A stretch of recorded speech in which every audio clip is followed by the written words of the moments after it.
미국 트럼프 행정부가 전 세계를 상대로 상호 관세를 부과한 가운데 사람 한 명 살지 않는 나라에까지 관세를 부과했습니다.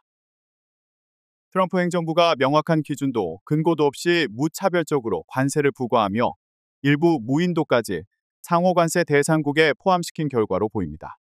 현지 시간 2일 영국 가디언 등 외신에 따르면 트럼프 행정부는 이날 상호 관세 부과 대상국을 발표하면서 인도양 남부의 화산섬이자 무인도인 허드 맥도널드 제도도 포함시켰습니다. 허드 맥도널드 제도는 기본 관세 10%가 부과되는 국가에 들어 있습니다. 허드 맥도널드 제도는 남극 대륙에서 약 1,700km 떨어진 섬으로 높이 2,745m의 활화산인 모슨 피크가 있는 허드 섬과 맥도널드 섬으로 구성되어 있으며 1947년 호주에 편입돼 현재는 호주의 7개 외부 영토 중 하나입니다.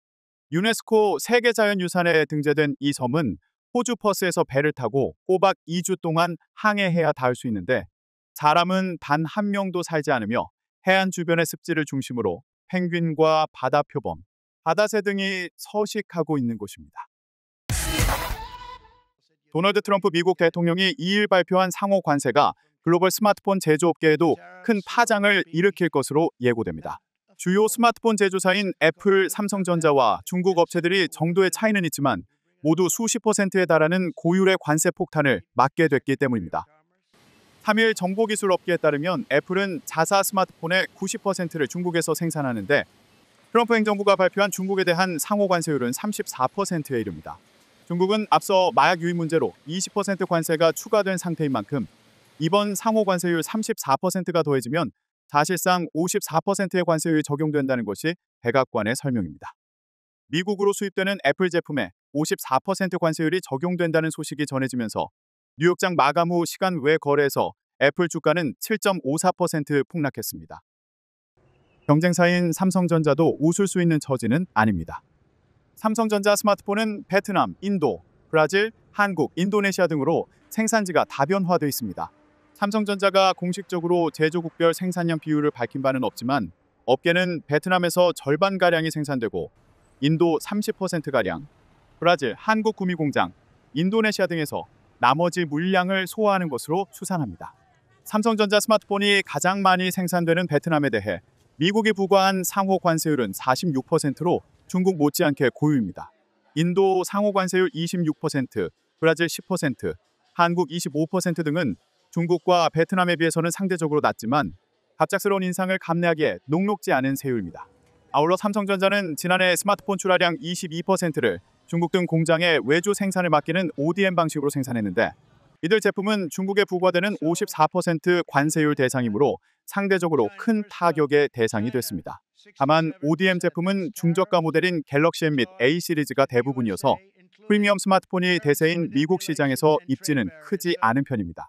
애플, 삼성전자 등 제조업체가 관세 영향으로 미국 스마트폰 시장에서 가격 인상에 나서면 국내 가격 책정에서도 인상 압력으로 작용할 수 있다는 예상도 나옵니다. 이처럼 트럼프 미 대통령이 한국의 상호 관세율을 25%라고 발표한 가운데 백악관이 공개한 행정명령 부속서에는 26%라고 기재돼 있어 혼란을 빚고 있습니다. 백악관이 홈페이지에 공개한 상호 관세 관련 행정명령과 부속서를 보면 한국은 상호 관세율이 26%로 적혀 있습니다. 한국뿐 아니라 남아프리카 공화국, 필리핀, 태국 등도 이 트럼프 대통령이 발표한 상호 관세율과 차이가 나는 것으로 확인됐습니다. 일각에서는 미국 정부가 급하게 상호 관세를 결정하면서 정돈되지 않은 채로 공개됐을 가능성이 제기되는 가운데 전문가들은 행정명령이 갖는 법적 효력으로 비춰서 26% 관세 가능성이 더 높은 것으로 전망하고 있습니다. 이에 대해서 산업부 관계자는 미국 정부에 확인 중이라면서 일단은 트럼프 대통령이 발표한 대로 상호 관세가 25%라고 생각하고 있다고 설명했습니다. 도널드 트럼프 미국 대통령이 사실상 세계 전체에 최소 10%의 상호 관세를 물렸지만 러시아는 빼줬습니다. 주요국 가운데 트럼프 행정부의 관세에서 제외된 나라는 러시아가 유일한 까닭에 배경에 비상한 관심이 쏠립니다. 캐롤라인 레빗 백악관 대변인은 러시아가 이미 미국의 제재 대상이라서 관세가 무의미하다고 설명했습니다. 그러나 현지 언론에서는 의미 있는 무역이 불가능하다는 레빗 대변인의 해명에 설득력이 부족하다는 지적이 제기되고 있습니다. 미국 정치 매체 악시오스는 미국은 아직도 러시아와의 교역이 트럼프의 관세 목록에 올라간 모리셔스나 브루나이 같은 나라와의 교역보다 더 많다고 지적했습니다. 실제로 상호 관세 목록에는 남태평양에 있는 인구 1,500명의 뉴질랜드령 토켈라우와 북극권에 있는 인구 2,500명의 노르웨이령 스발바르 등 조그만 섬 지역까지도 포함됐습니다. 레빗 대변인은 쿠바, 벨라루스, 북한 역시 포함되지 않았다며 이는 기존 관세와 제재가 이미 매우 높은 수준이기 때문이라고 말했습니다. 미국과 러시아 사이의 무역액이 러시아의 우크라이나 침공 직전 해인 2021년 350억 달러에서 지난해 35억 달러로 크게 줄어든 것은 사실입니다. 이는 러시아에 대한 경제 제재 때문입니다. 러시아는 미국이 중재 중인 우크라이나전 휴전 협상에서 제재 일부를 해제해달라고 트럼프 행정부에 요구했으나 휴전 협상은 별다른 성과 없이 교착 상태입니다. 관세에 실효성이 없다면서 러시아를 대상에서 제외한 것과 트럼프 대통령이 러시아를 압박하기 위한 수단으로 관세를 언급한 것도 앞뒤가 안 맞는다는 지적이 나옵니다. 전 세계의 이목을 끌었던 트럼프 미국 대통령의 상호 관세 발표. 미국 내 반응은 찬반이 명확하게 엇갈렸습니다. 우선 상호 관세가 상한선 역할을 하며 협상의 지렛대가 될 수 있다는 긍정적인 반응이 나왔습니다. They feel like they have to come and find off-ramps to the trade war. And it could actually lead to an outcome where the US and trading partners, under certain circumstances, actually do get to more of a win-win outcome. 반면 미국 농민연합을 중심으로는 미국산의 수출이 어려워지고 원자재 가격이 올라 부정적이란 의견도 제시됐습니다. We're getting hit from all sides. He's picking on our best customers. Mexico imports 60% of our wheat that we export. 뉴욕 증시에서는 상호 관세 관련 소식이 이미 주가에 반영됐다는 평가가 나오면서 3대 지수가 강세로 동반 마감했습니다. 투자자들은 이젠 불확실성이 거치길 기대했지만 무역 상대국들의 보복과 트럼프의 재보복 가능성에 긴장을 풀지 못하고 있습니다. 이런 분위기 속에 지난 1분기 기준 대형주 중심의 S&P 500 지수는 4.6%, 나스닥 지수는 10.4%씩 떨어지며 2022년 3분기 이후 최악의 하락률을 보였습니다. 1분기에 2년 반 만에 최악의 성적표를 받아든 뉴욕 증시에서 트럼프 대통령이 시작한 관세 전쟁의 충격파가 조금씩 현실로 다가오고 있습니다. 뉴욕에서 YTN 이승윤입니다. 트럼프 대통령은 미국 자동차가 진출하기 어려운 대표적인 나라로 한국을 지목했습니다. 비관세 장벽으로 미국 자동차 수입을 막고 있다며 무역에 관한 한 적보다 우방이 더 나쁘다고 주장했습니다. 81% of the cars in South Korea are made in South Korea.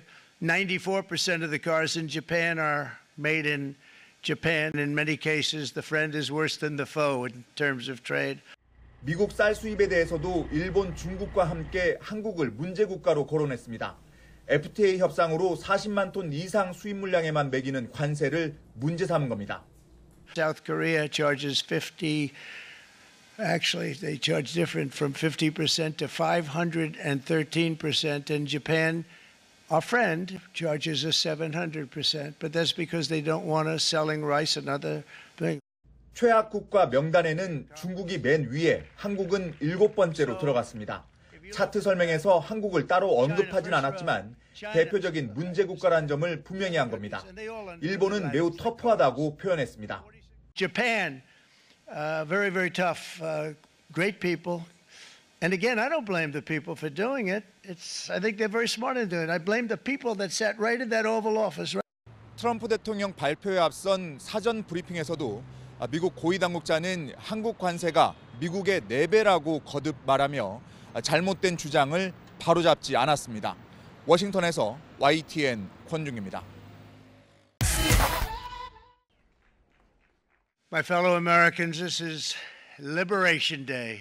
With today's action, we are finally going to be able to make America great again, greater than ever before. 트럼프 대통령이 모든 국가에 대한 상호관세를 공식 발표했습니다. 상호관세에는 모든 무역 대상국에 대한 10%의 기본 관세와 대규모 무역 적자를 유발하는 이른바 최악 국가에 대한 개별 관세가 더해집니다. 트럼프 대통령이 우리나라에 부과한 상호관세는 25%입니다. 한국도 최악 국가 리스트에 포함된 겁니다. 중국은 34%, 일본 24%, 유럽연합에는 20%의 상호관세를 부과했습니다.